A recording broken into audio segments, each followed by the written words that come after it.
I'm not saying fake smile, but learn to smile. You know, it makes you feel good too. You know, so it's good. So smile. That's an important thing when you're handling something. Be a little, be easygoing. Don't be aggressive. Listen, the Rasul sallallahu alaihi wasallam again was not aggressive when he spoke.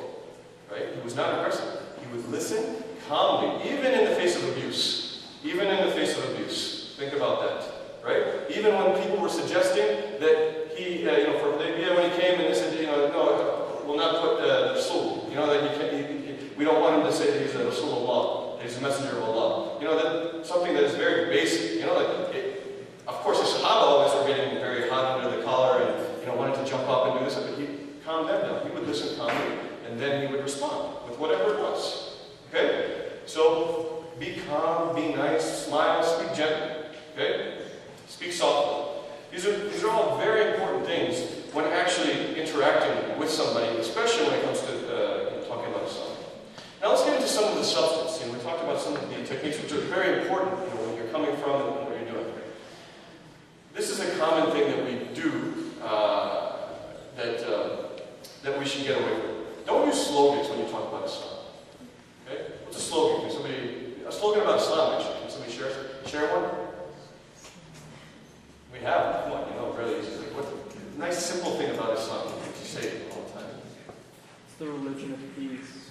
Nice one. Okay, that's the one I hear all the time. Islam is peace. Actually, it doesn't say the religion of peace. Islam is peace, right? Islam gave women rights. Islam, right? It's a nice, convenient way of looking. Of course, we believe that. Do you understand what I'm saying? And of course, that is the reality that Islam is peace. But the problem is, with a slogan like that, especially in today's world, you say a slogan like that, and then they start pointing out, well, wait a minute, what about this? What about that? What about that? And of course, now you have to go back and explain, no. Those are Muslims that are not following what Islam is about. Islam is not a pacifist religion, actually. It really is not. We have to acknowledge that. We do actually espouse very limited violence when it's in a very limited context, in self-defense and all these other conditions, right? But the point is, the goal is peace, right? So here's the problem. If you use these slogans, you get into all this trouble, right? Don't use slogans. Just talk. We'll get into it. But you want to talk about what Islam is, explain it affirmatively. That's too much of an easy thing to do. But Islam is peace, Islam gives women's rights, and we're done. We believe in one God, we pray, and we're done, right? No, don't. Stay away from slogans. I'm telling you, it's actually counterproductive. And this is experience talking to people of other faiths. You want to be honest about the faults of Muslims when you're talking. Now, this is not the first thing you're going to talk about, but these are important things that happen a lot, so I want to get to these. You want to be honest that, look, there are Muslims that are doing things that are wrong in the world. Absolutely. Okay? Is that true? It is, right? There's no question about that there are Muslims that are doing things that are wrong. Right? Absolutely. Okay? And even sometimes in the name of Islam. Okay?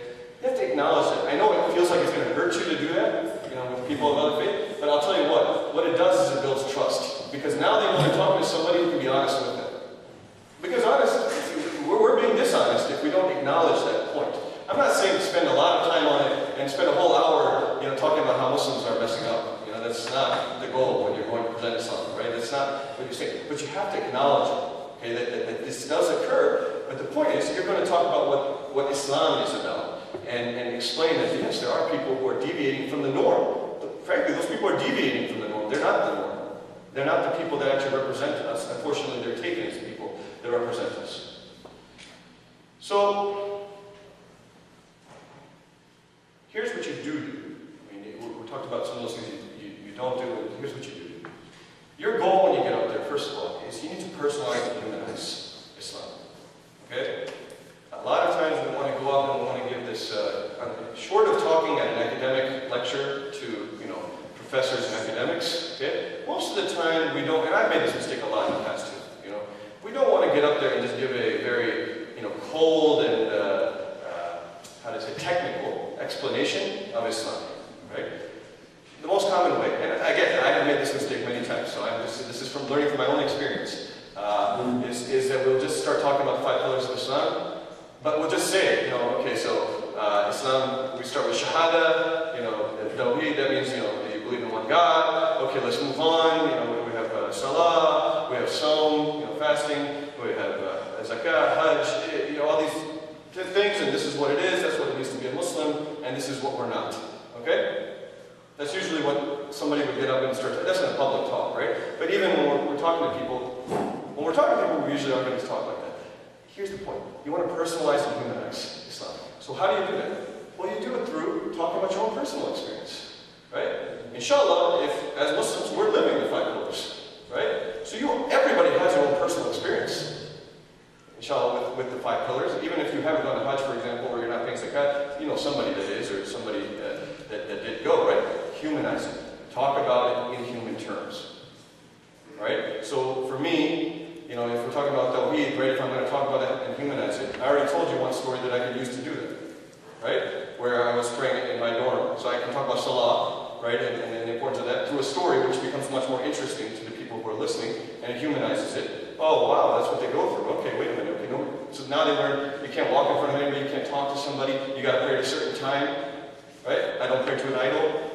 I can talk about Tawheed through that. You see what I'm saying? Have your own stories that you can share, and then you can talk about Islam through that. Right? That's an important